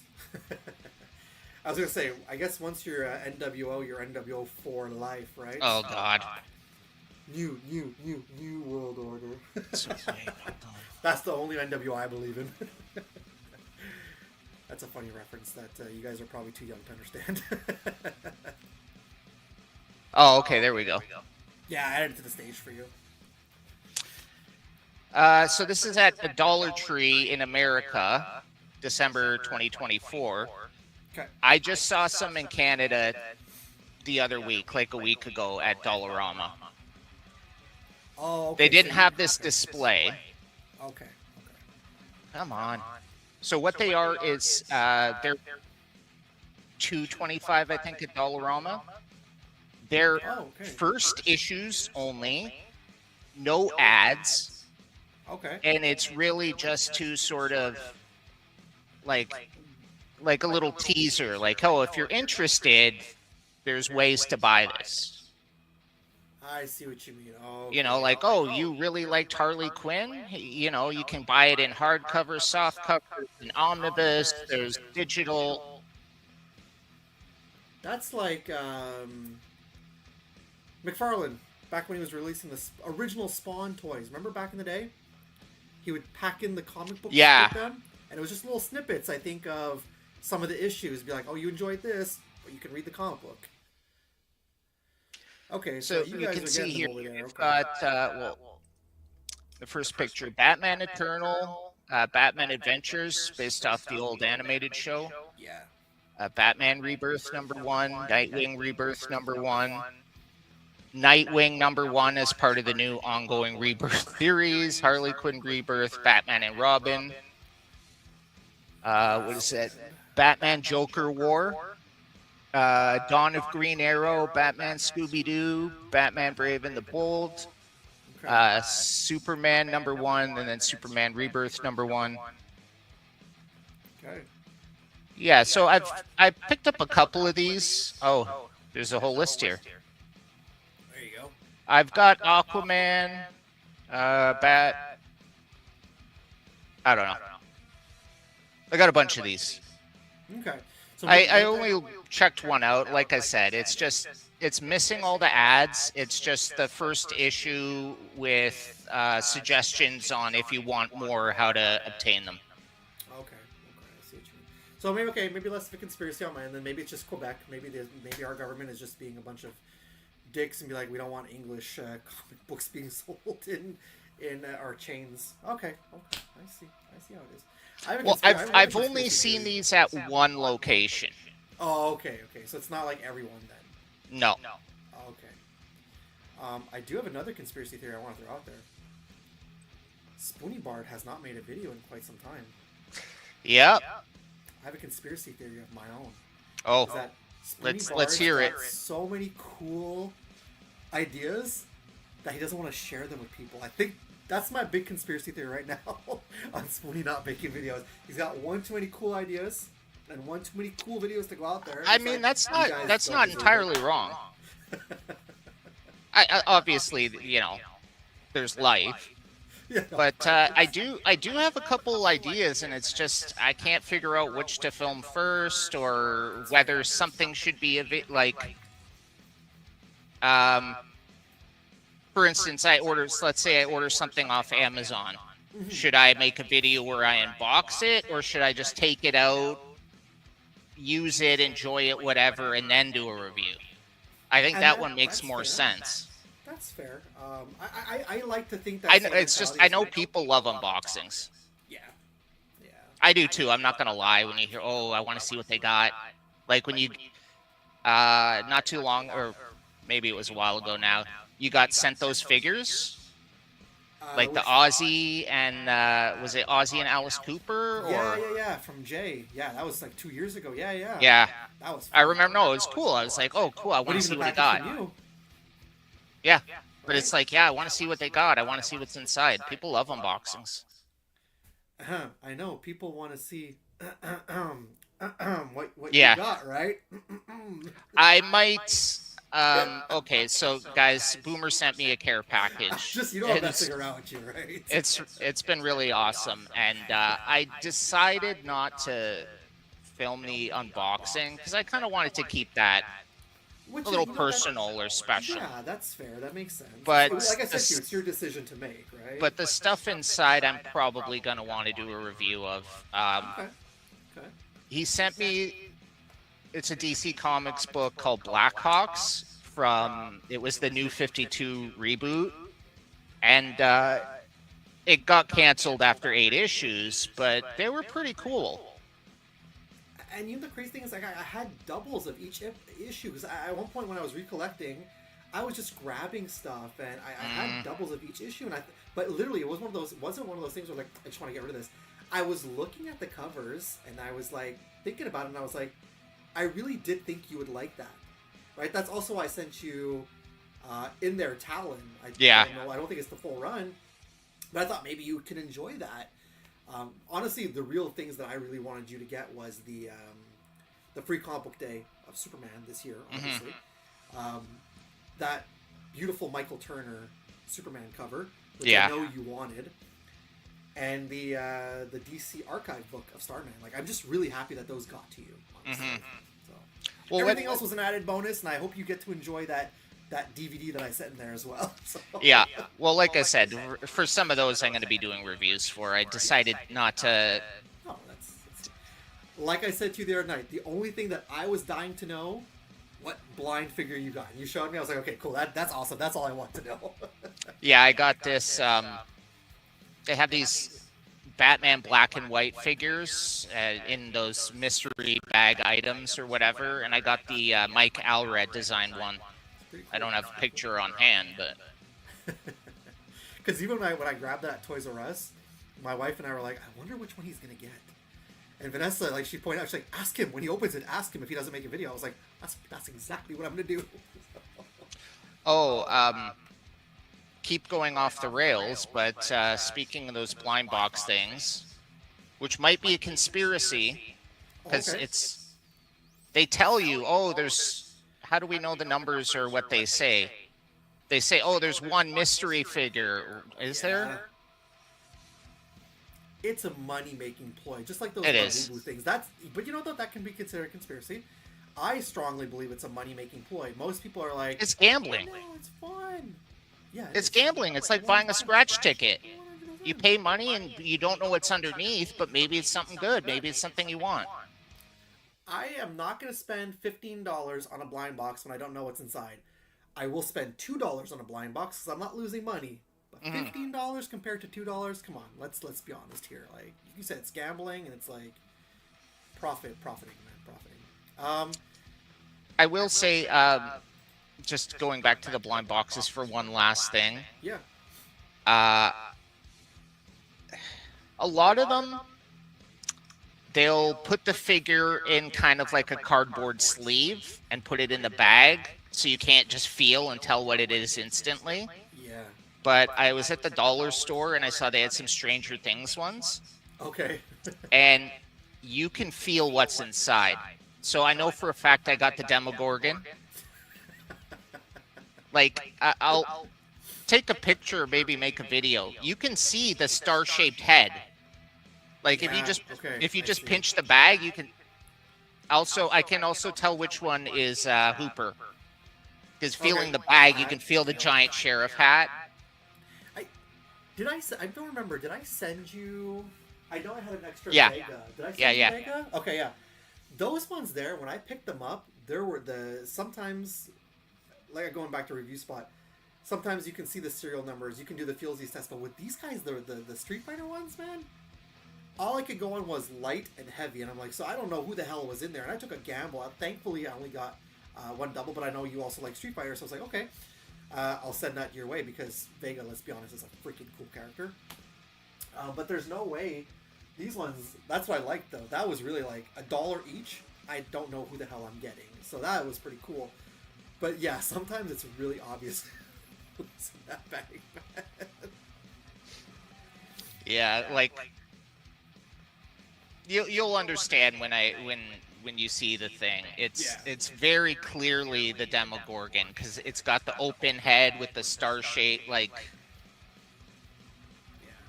if it's something else, I will do something crazy. If I'm wrong about this, I will do something extreme. I think the last time people really went crazy with the blind boxes, man, and if I'm not mistaken, before the Labubus, was Christmas 2023, that stupid ass Kerwin Frost. Oh yeah. You know what? I still have mine, even though he lost everything. I still got my little McNugget buddy over here, Brick. He lost everything, but with the ice one, right? I've got that one. Yeah, and I had to super glue them on for my wife. She's like, I like this, but they keep falling, and I'm like, okay. So I just got some crazy glue and. But you know what's hilarious though? Every time I see this, or every time Vanessa walks into my office and sees the little McNugget buddy, she references your video, but you did. She's like, "Oh shit, I got waifu." I was like, I don't know why she loves that quote so much. Well, I forget the thing's name, but it's something like that, wafufu or wifey or I don't know. You're talking about a guy, Kerwin Frost, who the hell knows what he does in life. I don't know who that. I'd never heard of him before. I haven't heard of him since. All right, I got about a couple 10 minutes left because I really got to get going. We have time to talk briefly about one last thing. Yeah. Let's talk about UFOs. I figured I put that UFO on my shirt on the thumbnail. Might as well, right? What's your position on UFOs? Or sorry, like just in general, do you believe that? Well, I mean, technically, by the definition, we don't know what they are. They could be Chinese spy planes, right? Yeah. Here's my thing. Do I believe that there is life beyond our planet, beyond our solar system? Hell yes. I really find it impossible to fathom that we are the only, living species. There has to at least be bacteria or something. To be completely devoid of anything anywhere else? Do I think they look like the little alien greys that are typically depicted? Maybe not. Yeah. But do I believe in UAPs? No. Like you said, how do you not know that that's a Chinese spy drone? Or how do you not know that that's just, again, governments checking in Could be a U.S. spy plane, Canadian spy plane. We don't know. My biggest thing that I cannot explain, though, is every time there's some kind of... First of all, I just want to put something out there.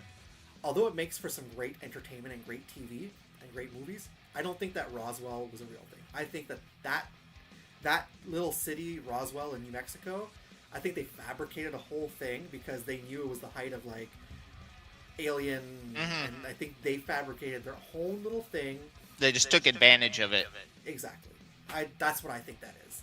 But one thing I cannot explain, and it's going to sound a little weird, and I apologize, and I hope I don't get a knock on my door after I show you this, or after we talk a little bit about this.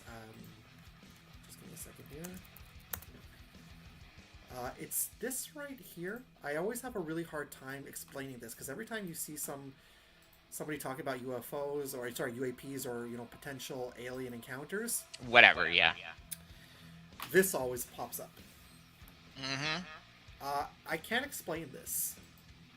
I can't explain it. This actually is a very good video, BuzzFeed Unsolved, about the real life Men in Black. I'm not trying to share videos here, but it's not something that I can really explain. You know what I mean? And sometimes I've seen it on Slapped Ham, where they are showing some of the Men in Black, and sometimes the feet are backwards, and I don't think these are extraterrestrials. I don't think that they are necessarily human beings. They kind of maybe are androids, and I kind of feel like it's maybe a government thing. This is something I can't explain. Now, we kind of touched on predictive programming and stuff before. Do you feel like those Will Smith Men in Black movies, do you think they're predictive programming? Because I've heard a lot of people say that, and I fervently disagree. No, I don't agree with that. And if you want to go back that far, you'd have to go back to the Malibu Comics Men in Black even. That's exactly why. I knew you would probably get that. Yeah, those Men in Black movies, guys, I don't know if you realize those are Marvel Comics films. And that's something I didn't discover until I was I didn't discover. I was a kid when I discovered that, because I loved the Men in Black, the first movie. Mm-hmm. And I was one of those kids that I wanted to get comic books, and I saw an ad for it in one of my Wizard magazines, and I was like, wait, Men in Black is a comic book? So, yeah. Well, I remember reading somewhere that it was based on the Malibu comic, and I'm like, wait, I know Marvel bought Malibu to access their color printing techniques. Yep. Which is a shame. DC bought Wildstorm to gain okay, obviously you want Jim Lee, but Wildstorm had cutting-edge coloring technology they were doing. Laser printing color technology at the time, cutting edge. DC wanted that, so they bought the whole thing.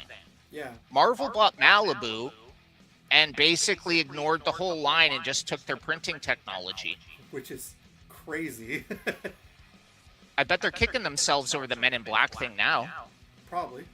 Can you imagine because how the Men in Black could have been inserted into the Marvel Cinematic Universe? That last Men in Black movie, International, did you see it? No, I haven't seen it. It's not good. It was one of those movies that was made to extend the license. I see. Okay. Because, so they license Men in Black from Marvel. And they say, okay, we'll give you 10 years. But if you go, let's say, 5 years without any kind of progress, we'll assume you've abandoned it and the rights will revert back to us. Now, Marvel is owned by Disney, so if those rights go back, they're there forever. Fair enough. So Sony has to, every couple years, put out something Men in Black related to extend the license. For me, the best form of physical media when it comes to Men in Black was the original movie with Will Smith. Let's be honest. It was classic. I really liked Men in Black the series. That and Godzilla. Yes. I don't know what was up with these shows. They were really good. I know. My wife and I keep having these conversations. We had great shows up until like the mid 2000s. Now it's just like all this stupid schlock to like sit down for kids to like shut up and look at the screen. Or to it's a commercial for something else. And again, that's a conspiracy in of itself. We could probably spend a whole thing just talking about conspiracy in the media. Look up that show Coco Melon. I have a whole world of conspiracies in my mind when it comes to that. I've heard kids being sat down in front of that show and going crazy and apeshit when taken away. So, anyways, I just want to touch on this Men in Black thing. I think this is a little weird because I gotta start wrapping it up actually. But I find the whole Men in Black thing is a little weird. Maybe next time we could touch a little more on this topic. Yeah, definitely. But I don't like being abrupt like that, but we're going to have to cut it there, Spoonie. I know normally, guys, you're used to us going over 2.5 hours sometimes. But we're going to come back in 2 weeks. Yeah, this isn't the end. No, exactly. Thank you so much, guys, for watching today. If you have any other ideas or any other conspiracy theories that you know of, if there's something we didn't mention, feel free to drop a comment or whatever. Always interested in a good conspiracy, but also might be cool to examine some of these in a little more depth. Exactly. That being said, consider subscribing to my channel. If you guys are watching on my channel, consider subscribing. But please also go over and consider subscribing to Spoonie's channel. Show him some love. Yeah, I'm not at 1,000 yet. Help me. Exactly. Let's spread some love over to Spoonie, guys. Thank you so much, guys. We'll see you in the next live stream. Apparently, I can't speak properly. Yeah, they know what you meant. Yeah, guys. Thanks so much.